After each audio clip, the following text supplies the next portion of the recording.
कैसे हो मेरे प्रिय बच्चे? तुम थोड़ा सा सावधान हो जाओ मेरे प्रिय। कुछ ग्रहों और नक्षत्रों की चाल बदल रही है। इस अवधि में जिनके कर्म सर्वश्रेष्ठ होंगे उनके ऊपर कोई बाधा या हानि नहीं पहुंच पाएगी। इस समय में सतर्क रहना उचित होगा, इसलिए तुम्हें इस चमत्कारिक दिव्य संदेश को पूरा श्रद्धा और विश्वास के साथ सुनना चाहिए। इस संदेश को बीच में अधूरा छोड़ने की भूल मत करना। इसे शांत मन से पूरा जरूर सुनना मेरे बच्चे। अगर तुम इस संदेश में बताई गई बातों को ग्रहण करोगे तो फिर तुम्हारे जीवन में किसी भी प्रकार का कोई कष्ट नहीं रहेगा। इस संदेश के हर एक शब्द में तुम्हारे लिए दिशा निर्देश है। इसमें बहुत ऊर्जा और गहराई है। इसे केवल वही समझ सकता है जिसकी आत्मा शुद्ध और पवित्र है।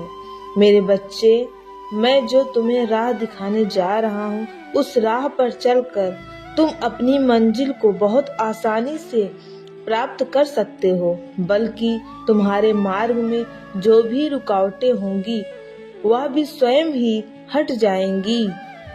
तुम्हारा सारा जीवन खुशियों से भर जाएगा। सफलता, समृद्धि, सुख, शांति, मान, सम्मान सब कुछ प्राप्त होगा। मेरे प्रिय, तुम्हें अपने जीवन में फिर कभी कोई कष्ट नहीं मिलेगा, बल्कि असीमित खुशियां प्राप्त होंगी। इस दिव्य संदेश को सुनते समय मेरे आराध्य प्रभु श्री राम का नाम जरूर लिखना, क्योंकि प्रभु के नाम में वह शक्ति है जो किसी भी ग्रह की चाल बदल सकते हैं।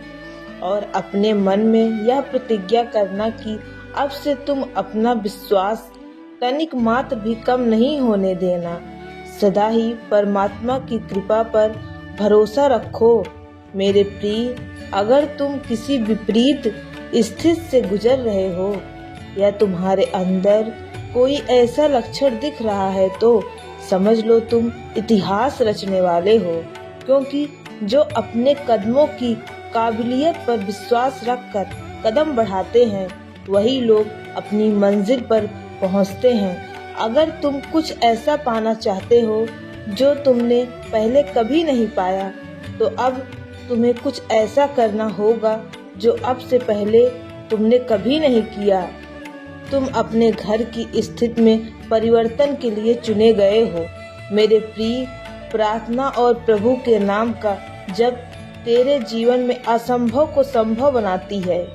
तुम्हें तुम्हारे जीवन में जैसे जीवित रहने के लिए सांस की आवश्यकता होती है, उसी प्रकार से जीवन की गतिविधि सकारात्मक रखने के लिए प्रभु के साथ 2 पल शांति से बैठकर प्रार्थना करना भी बेहद जरूरी है। मेरे बच्चे, प्रार्थना जीवन और आत्मा के लिए अति आवश्यक है। प्रार्थना के माध्यम से तुम प्रभु के प्रेम को प्राप्त कर सकते हो। प्रार्थना से तुम ईश्वर के निकट पहुंचते हो। तुम्हें अटूट विश्वास करना चाहिए कि प्रार्थना तुम्हारे जीवन का स्तंभ है।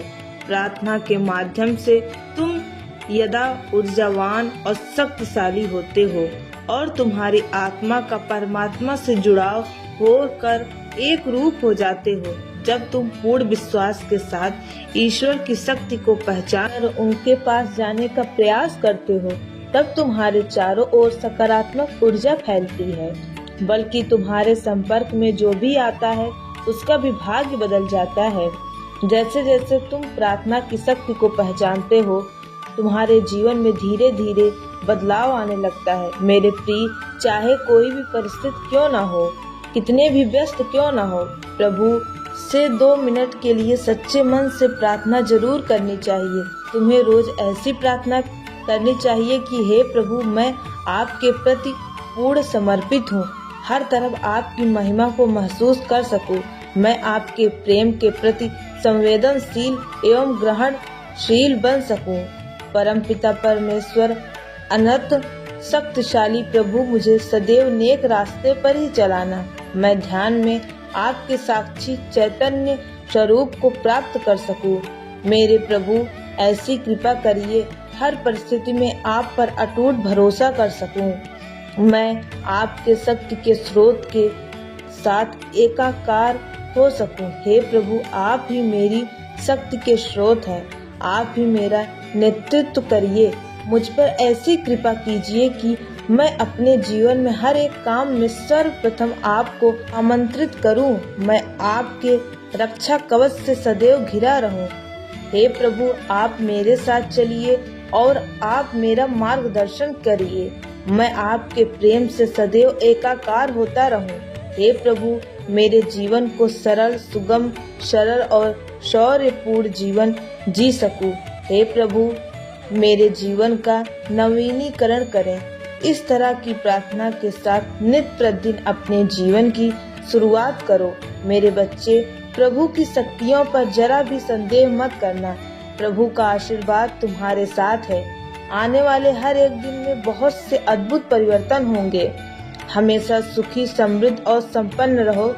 संदेश के समाप्त होने पर मेरे प्रभु का नाम जरूर लिखना, जिससे सभी दिव्य शक्तियाँ तुम्हारे और निकट होने का तुम्हें आभास करा सकें और तुम इस दिव्य ऊर्जा को महसूस करते रहे।